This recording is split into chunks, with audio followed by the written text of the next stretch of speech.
یہ میری خوش قسمتی تھی کہ حضرت عمران علیہ السلام کا مزار میرے ہوٹل سے صرف 5 منٹ کے پیدل فاصلے پر واقع تھا۔ مزار کے نظارے نے مجھے مرعوب کر دیا۔ قبر عام قبر سے بالکل مختلف اور انتہائی طویل تھی، یعنی 100 فٹ لمبی۔ میں نے اس کی تصویر دیکھی تھی، لیکن براہ راست مشاہدہ ایک بالکل مختلف تجربہ تھا۔ میرے پاس اظہار کے لیے الفاظ نہیں ہیں۔ میرے جیسا گناہ گار ایک پیغمبر کی قبر پر موجود تھا، جن کے متعلق قرآن پاک میں ایک پوری سورہ موجود ہے۔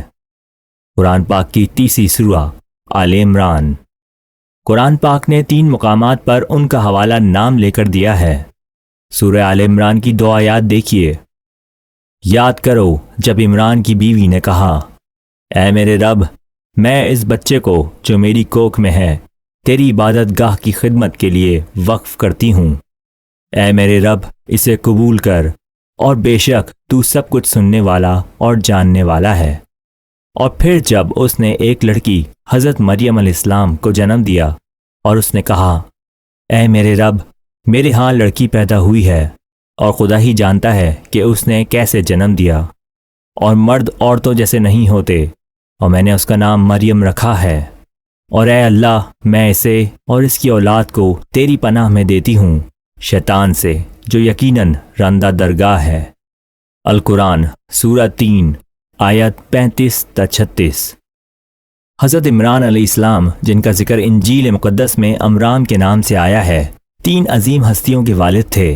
ان کی صاحبزادی جناب مریم ایک بلند پایہ ولیہ تھیں۔ واضح رہے کہ یہ حضرت عیسیٰ علیہ السلام کی والدہ جناب مریم نہیں ہیں۔ ان کے علاوہ حضرت عمران، حضرت موسیٰ علیہ السلام اور حضرت ہارون علیہ السلام کے والد تھے۔ میں نے قرآن پاک کی پہلی سورہ یعنی سورہ فاتحہ مغفور روح کے احصال ثواب کے لیے پڑھی۔ مزار کے ارد گرد ایک چھوٹا سا باغ ہے۔ یہاں میرے سوا کوئی نہ تھا۔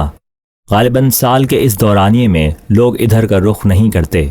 عموماً لوگ موسم خزاں میں آتے ہیں، جب یہاں بارش کا وقت ہوتا ہے۔ ماحول نہایت پاکیزہ تھا۔ مزار سے ذرا ہٹ کر ایک مسجد تھی۔ ہم ایک بار پھر سورہ آل عمران کی جانب رجوع کرتے ہیں۔ یہ سورہ مبارکہ مدینہ میں نازل ہوئی اور دوسری مدنی سورہ ہے۔ تمام کی تمام سورہ سن 3 ہجری میں نازل ہوئی، سوائے آیت نمبر 61 کے، جو سفر نجراں کے دوران نازل ہوئی۔ یہ سفر نبی پاک صلی اللہ علیہ وسلم نے سن 10 ہجری میں کیا۔ اس سورہ کا بنیادی محور حضرت موسیٰ علیہ السلام کو رسالت کی تعویض ہے۔ ایک اور مکتبہ فکر کے مطابق اس سورہ میں مباہلہ پر بہت زور دیا گیا ہے، اور اس بات کا بھی امکان ہے کہ یہ سورہ جناب ابو طالب رضی اللہ تعالیٰ عنہ کی آل اولاد کے بارے میں ہو۔ یاد رہے کہ حضرت ابو طالب کا نام بھی عمران تھا۔ آپ نبی پاک صلی اللہ علیہ وسلم کے چچا تھے۔